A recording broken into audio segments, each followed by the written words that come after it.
Hello everyone.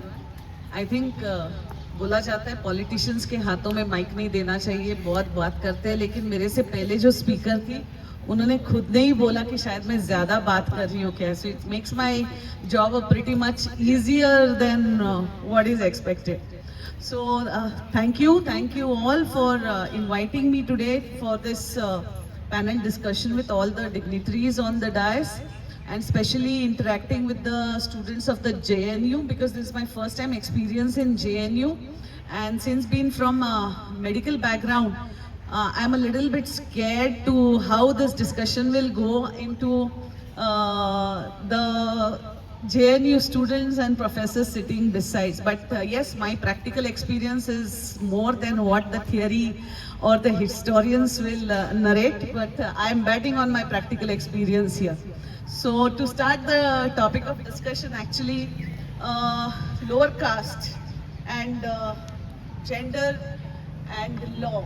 I think law was very well explained by her in detail, and I think Professor ji ने भी काफी अच्छे से explain किया the way India has been progressing in as it comes to women rights and women this thing. But according to me, the caste and gender represent two among the most profoundly ingrained social institutions in India that have shaped people's lives, chances and identities for millennia together. So there are actually there's a saying by Ambedkar ji when we were talking on the discrimination. Caste hierarchy relies mostly on the regulation of women's sexuality and labor. And to define this, many Dalit feminists have spoken on this issues, and especially when she mentioned about reggae, she has argued mostly on the mainstream feminism has been, overlooked caste and centric around the urban women and upper caste. So as इन्होंने भी अभी history narrate की, somewhere throughout the process we have forgotten what a Dalit woman is going through still today, and we have more gone into most of the feminism part of it, and more on to the upper caste women narrating the whole story around themselves. So I think that's one issue. I think in today's genre we need to observe and rectify or take it back to what actually not only Dalits but Dalit women are facing. In this, I would also like to say that when it comes to Dalits and the gender, I feel education really plays a major role in this, and education as well as the resistance from what is unjust happening around you. These two are a very critical part in today's scenario, because I remember when I say about resistance, there's this Dalit woman which I remember, Dakshyani Velu Dhan, who actually she's from Cochin, and many of you might not know that she was one of the ladies who was one of the panelists among the 15 women who constituted the framework of the constitution.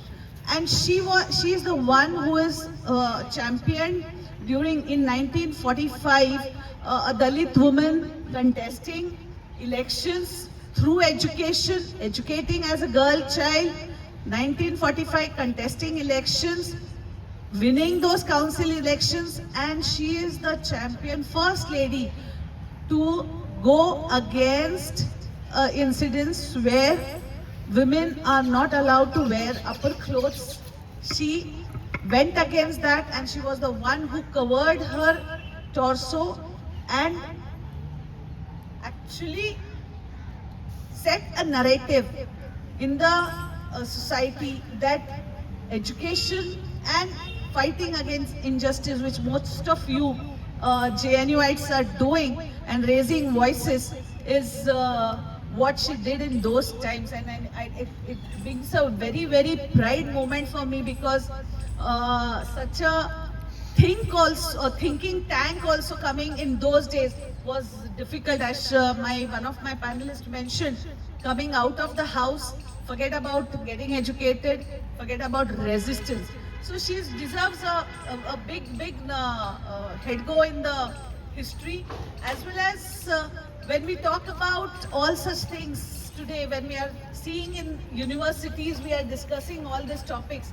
What is the need? Because of these reservations and the policies which are actually going around, universities are places where these reservations have played a major role, and because of which many Dalits have been able to achieve higher educations.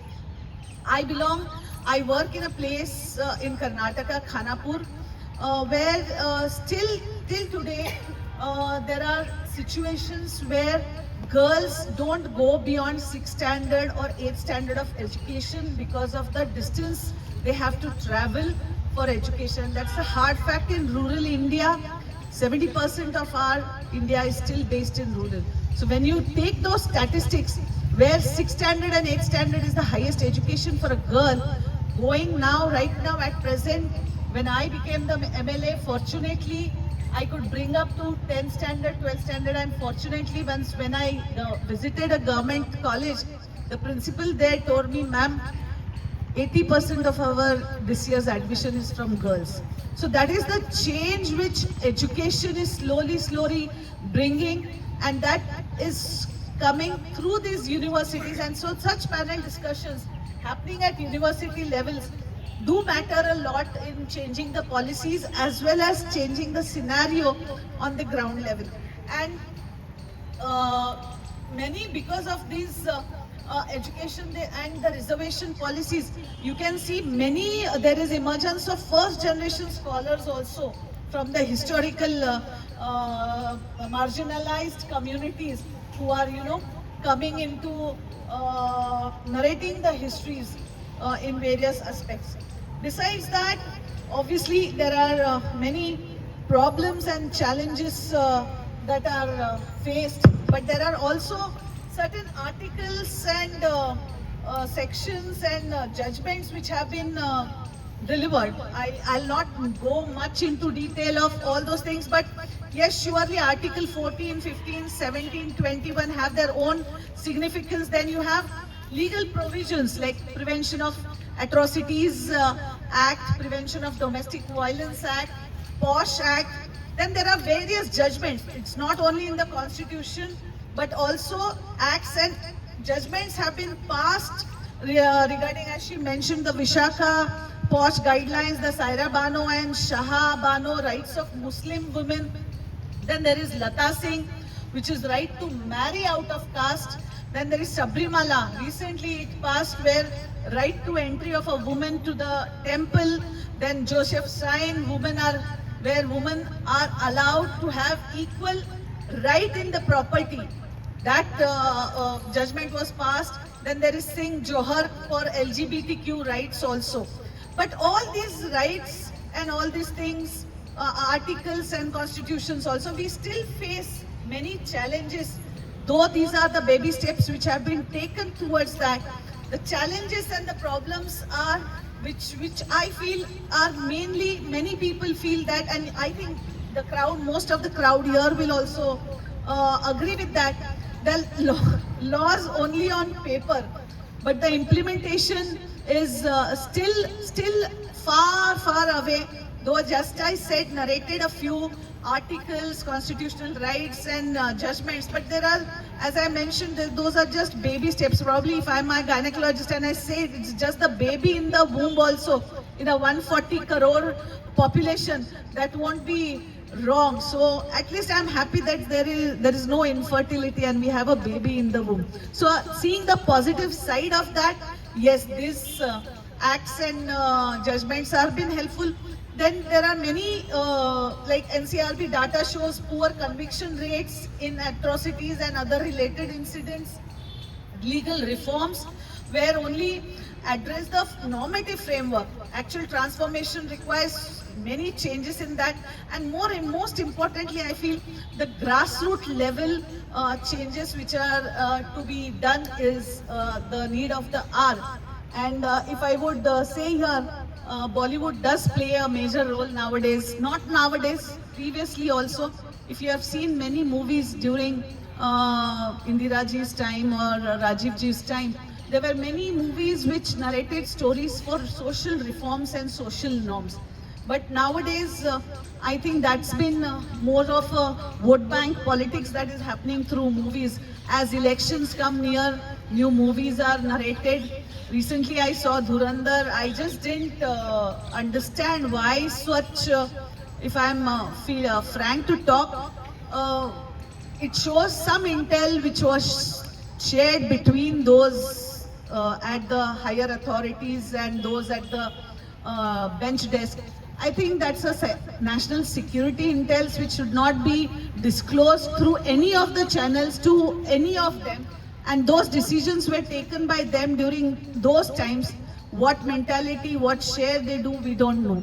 And अब elections आ रहे हैं, March, April we are going 5 states elections.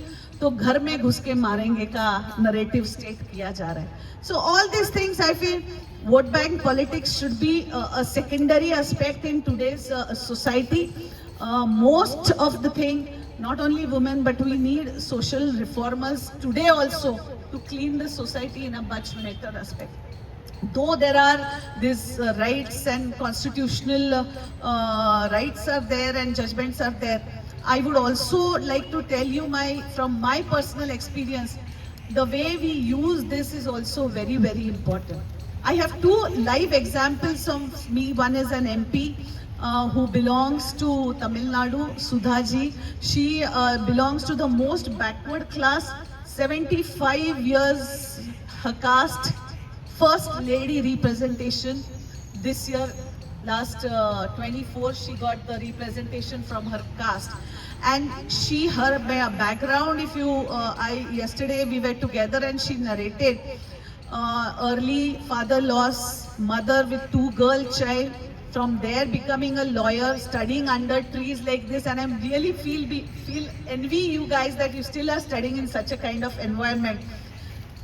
Studying in under the trees, writing on the sand the letters, and now becoming a lawyer of a firm, hiring 10 lawyers under her and becoming a MP is what the change we need to see today, rather than ghar mein ghus ke maro and all these things. But at the same time, there is another MLA, colleague MLA of mine, who belongs to SC. दुख होता है जब मैं ये सब सुनती हूँ उससे भी और देखती हूँ. पैसे जब मंदिर को बनाने के लिए चाहिए होता है तो MLA फंड इनको चाहिए. गांव वालों को भी, पंडितों को भी, ब्राह्मणों को भी, सभी ऊंची जाति लोगों को भी. पर जब वही MLA फंड खुद का उसका वो देती है, दे भी देती है बेचारी, जाके जब उसको वही मंदिर में अंदर जाके फूल भगवान पे चढ़ाना होता है तो वही पंडित उसको बोलता है आप अंदर नहीं आ सकती, आप बाहर बैठिए. और वो MLA होने के बावजूद, I am talking of 2024 India, MLA होने के बावजूद बाहर हमारी तरह ऐसी कुर्सी डाल के बैठती है, फूल हाथ में वो पंडित के देती है, पंडित जाके चढ़ावा चढ़ा के आता है. इसके पैसे चलते हैं लेकिन इसका हाथ नहीं चलता है भगवान को. So this is also a India we still need to change. आपको अपॉर्चुनिटीज मिलती है, आपको राइट्स है, सब है, पर अगर उसका सही तरीके से अगर आप लोगों ने इस्तेमाल नहीं किया, education and resistance are the 2 things which I said previously also is the most important thing.